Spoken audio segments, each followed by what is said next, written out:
Hello YouTube, my name is Tyler and this is a reading vlog and I have a new hair color. It is September 10th and I just finished reading A History of Fear by Luc Dumas.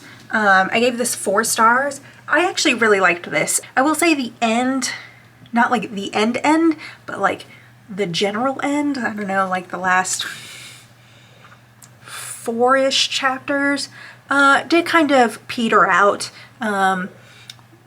Just was a little flat for me, but overall I just had a really fun time reading this. The beginning of it especially is just like so captivating and gripping. I probably will end up buying a copy of this because 1, I think the cover is pretty, and 2, I think I liked it enough that I would probably reread it. I think there's probably some hidden things in the story that I could pick up on now that I know like the full story. Okay, I have tried multiple times to try and give a summary of this book and it's kind of hard. It's like a story within a story, and it is about this guy named Grayson who is an American who has moved to Edinburgh, Scotland to study literature, but he also agrees to write a story about the devil in Scotland for a very strange and peculiar man. However, that story is within the context of Grayson has murdered one of his classmates and he has said the devil made him do it. And so we are reading Grayson's diary basically, but it is being edited by a journalist who was covering the murder case when it was happening, and she's doing all this research. And so at the end of the chapters, we're also getting exhibits from the real world of like evidence that does or doesn't back up what Grayson is saying in the text. It was really, really readable, like so readable. I had so much fun. So 4 stars. I'm gonna get a little bit into spoilers here, so like those are the big thoughts, and if you don't want spoilers, skip to the next book. So there was a element to this that is like a very big part of this story, so like seriously, if you don't want spoilers, go. But okay, Max, sorry, I'm like losing my train of thought because there's a cat here who just wants to be rubbed. So there is a lot of repressed homosexuality in this book. There's a lot of like focusing on gayness. And overall, I think it works really well. It came off to me through the whole story as the shame, like the internal shame of being gay in a homophobic society being manifest into the idea of the devil. However, it's a little difficult because sometimes it does kind of come off as like, not necessarily the devil made me gay, but like being gay made you do bad things. It's a kind of fine line to walk where you're trying to talk about the repercussions of, like I said, internalized homophobia, being gay in a homophobic society, and telling a kind of metaphorical story while also not like making it seem like gay is a bad thing when the character Grayson is equating like his gayness with the devil, because like he doesn't even like fully realize that he's gay. Like he hasn't even like comprehended that. He does not think he's gay, but he thinks the devil is telling him to do these things. The devil is haunting him. The devil is stalking him. And so as like more of the pieces fall into place, it can kind of feel precarious, a little concerning, where you're like, ugh. However, like in the long term, like having read the full thing, I do think it comes out on the right side of things, but it can be like a little uncomfortable. And other people might have a different view of it when reading it, or may not like want to read that type of story, where someone is struggling so much with their religious upbringing that they cannot even, they're like not even fully aware of their sexuality because it is so ingrained in them that they are heterosexual even though they aren't, seemingly. So I hope these thoughts made a little bit of sense. It's very hard when there's a cat demanding attention and my brain does not want to focus, and he's making noise, and my brain cannot comprehend that for whatever reason. Anyways, so that's my thoughts. 4 stars. Had a good time. Maybe you like it. I don't know. I think it's relatively highly rated on Goodreads, so I think other people are enjoying it. But yeah, this was the author's debut novel, so I'll be interested to see what else he puts out in the coming years, because I did find it incredibly readable. I really enjoyed reading it, and like I said, I would have read it much quicker if I wasn't buddy reading it. So yeah, hopefully this clip makes sense. Goodbye. Hello, we meet again in the same spot less than 24 hours later. It is, what, September 11th, and I have finished a book. I finished The United States of Paranoia, A Conspiracy Theory by Jesse Walker. I've been reading this, I think, since the 21st of August. It was alright. I gave it 3 stars. I liked the beginning half a little bit more than the second half. It could be roughly broken up into like early America and then like modern America. So the first half kind of focuses on conspiratorial thinking in America from like colonial times up until like the 50s. And then the second half is like Watergate into present. However, this was published in 2013, so the present is like Obama era present. The first half also goes through like kind of all of the different types of conspiratorial enemies that the author uses as a lens to look at these conspiracy theories. So like there's like 5 of them, I think. Enemy above, enemy below, enemy outside, enemy within, and I feel like there's one other one that I can't quite find. Anyways, so the first half also goes through that using earlier conspiracy theories to highlight what those types of enemies and what those types of conspiracy theories are about. So I liked that first half a little bit better than the second half. The second half felt almost a little too like media literacy, like taking apart different like books and movies and stuff, and like it's not all that, but it felt a little too much like that. I also expected this book to be more of a debunking, and it's really not. It's not a debunking of these conspiracy theories. There's definitely like a little bit of like debunking that goes along just because that's par for the course, but it is not a book focused on specifically debunking these conspiracy theories, which is what I kind of expected when I picked it up, but it is what it is.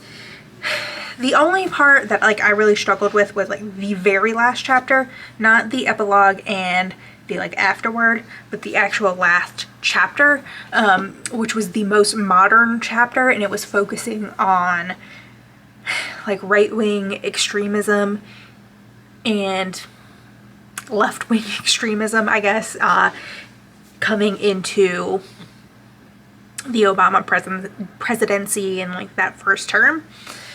And I don't know, there was something about it that like just didn't quite sit right with me, where it felt very like right-wing violence is not that big of a deal. And I don't think that's necessarily what the author was trying to do, but I'm also, you know, what 10 years past this book being written, and we have experienced a lot of politics in that decade. So for this to be like, the Southern Poverty Law Center is overestimating right-wing militia groups, it just like doesn't sit right. It just doesn't sit right. And you know, maybe at the time that was an adequate and accurate thing to bring up, but yeah, I don't know, it just doesn't sit right now as we live through like QAnon and storming the Capitol and all the things we have lived through in the last decade. So yeah, 3 stars. There were some interesting things in it. I highlighted some stuff, but it's like not my favorite book I've ever read or anything like that. I probably will keep it because I do like the cover, and there were some interesting things in here that I did highlight. But yeah, that's all I really have to say about it. Hello, it is September 13th. I have finished 2 books, and I finished both of them yesterday. However, there was a reason I didn't record yesterday, so let's get into it. So the main thing I finished yesterday was What My Bones Know by Stephanie Fu. This is a memoir. I listened to it in audiobook, and I gave it 5 stars. This book is about Stephanie Fu's mental health journey. She struggles with complex PTSD. She experienced very severe childhood abuse and neglect, and because of that, really struggled with relationships throughout her life. And eventually she came to learn, be diagnosed with complex PTSD. So this book focuses on, like, I think the year after her diagnosis, where she really buckles down, and is trying to heal herself. It's split into 5 parts. So those first four parts, really enjoyed. I thought it was going to probably be a 4. However, the last part, the 5th part of the book, just really, really hit me. She ends up meeting with a psychiatrist, question mark? I can't remember exactly what his field of expertise is, but she meets Dr. Hom, and originally she was just interviewing him because she is a like podcast radio producer, so she does a lot of audio work. And it comes to this point where they come to an agreement where she can record the audio of their therapy sessions, and you can hear them in the audiobook. And it had such a profound effect on me hearing their therapy sessions. It's not like long, super extensive like clips of their therapy sessions, but there's multiple clips in the audiobook. And it really, really just hit me. Some of the conversations they had really made some connections with things that I have been talking about with my own therapist and my own therapy. Put some things into perspective. There was something about seeing the therapeutic relationship between 2 people and you as an outsider that can kind of put your own therapy and your own therapeutic relationship into perspective. That was just so unexpected. And like, the reason I didn't record this clip yesterday was by the time I finished the book, I really had to stop. I had planned on finishing it 2 days ago, but that's when I started part 5. And those therapy clips just took me by surprise. Like, I wasn't expecting it, and I could only listen to like 2 chapters, and I had to stop and just kind of like digest. And that's how I felt finishing the book too. Was just like, I need a little more time to sit and process and digest my own emotional feelings and reactions to this without like rushing to try and share those thoughts with you. Especially because like I don't want to get like too into the weeds about like my own mental health journey, to be quite honest. And that felt like a risk if I had just immediately picked up the camera and started talking. But really, I just like wanted to sit with my own feelings and kind of get just a little bit of distance, so I wasn't like so wrapped up in the first like immediate emotional reactions. And that kind of makes it sound bad, but it's not like that. Like, it was a very good thing that I had this experience. I'm really glad I read this. I hadn't heard anyone talk about it. I just was looking for like available memoirs to listen to because that's what I was in the mood for. And that was one that was suggested to me. And I'm so glad I picked it up and listened to it because I really do feel like it's helped me.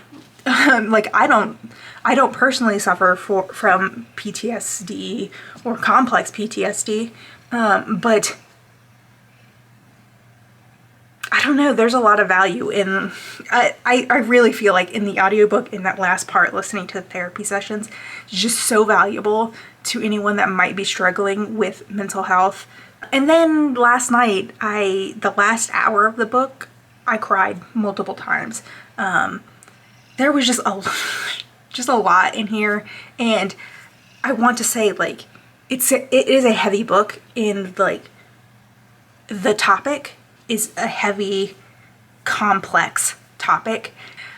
However, I found the book to be incredibly hopeful and inspiring despite the heaviness that could exist.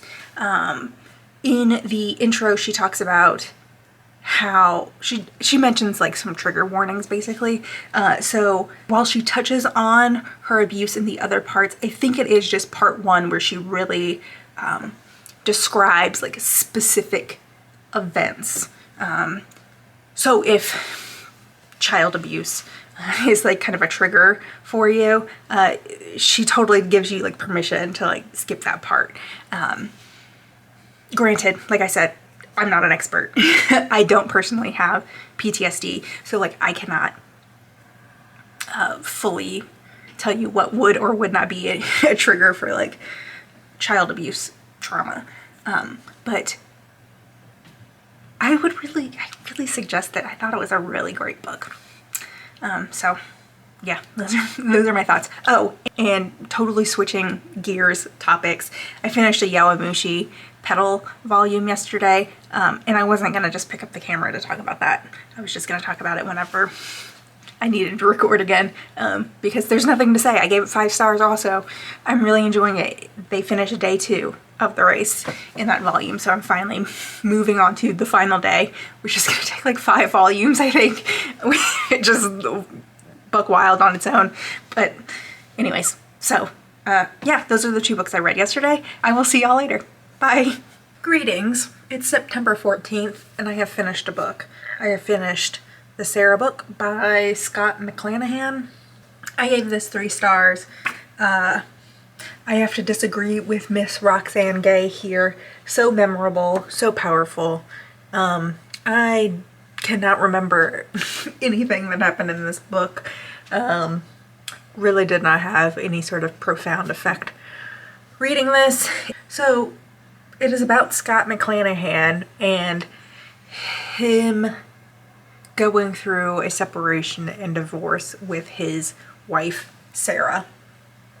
And this book is just kind of like him drinking, dealing with that, trying to figure out what his life looks like without Sarah, reminiscing on how they met and their relationship. It's very, I said this before, it's very conversational, it's very easy to read, but I just never fully connected with the character of Scott. I assume this is like a fictionalized version of himself, that it's not like a memoir. I don't know. It didn't do a whole lot for me.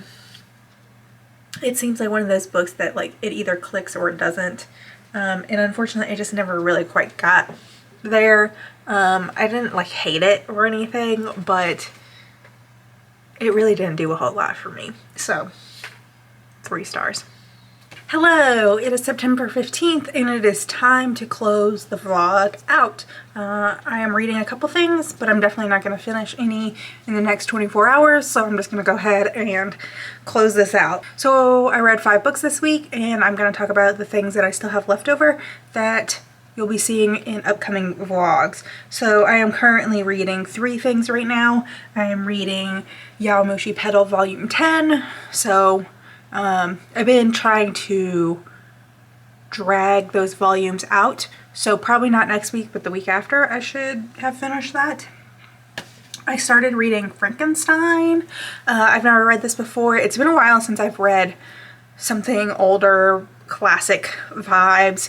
I really haven't been focusing very much on those this year because I read quite a bit last year. Anyways, I got this last year because I wanted to read it in spooky season, and I think now is a good time to start it, especially because I do not think I'm going to be like flying through this. It's not especially long. It's 236 pages, but it's old, so I expect this will take me a while to read. So this will probably get a review in October. And I am also reading Any Man by Amber Tamblyn. This I should definitely finish in next week's vlog. I'll have thoughts about it. I've been seeing this all over TikTok and YouTube and Instagram. I've seen a lot of people talk about this and seem to really like it. I'm not loving it, but we'll get into it when I finish it. So those are the 3 things I am actually reading right now. However, I do expect I'll probably start Columbine tonight. Today maybe. If not today, I'll definitely start it next week. It's a big book, so there won't be thoughts really for a while, but I'm trying to have a physical fiction book and a physical nonfiction book going at the same time so I can get through my TBR, especially because the Friends of the Library book sale is coming soon, and I know I'm going to be buying books, so I want to read my physical books. So it'll be a while before I touch on this. And then I probably will start some sort of audiobook tonight. I haven't decided. I need to like see what is on my Goodreads TBR and then consult with things I have on hold if anything is like close to checking out. I don't want to check out an audiobook if something's going to check out to me in like the next couple days. I need to do that. I need to see what is like available right now. It'll probably be a fiction book. I try to alternate between like memoir nonfiction audiobook and then a fiction book now that I have figured out what kind of fiction tends to work for me. So I try to go between the two in my audiobooks. So I just listened to a memoir, so I'll probably try and listen to a fiction book, but we'll see what catches my eye, what's available, if any holds are coming out soon, because I know I have a lot of stuff on hold, a lot of stuff that I've been interested in but have had waits at my libraries, so I have a lot of stuff on hold and I just know they're gonna start coming in at some point. Anyways, so that's kind of my future reading, what I'm currently reading, what I plan on reading. I will see y'all next week with a vlog. Bye!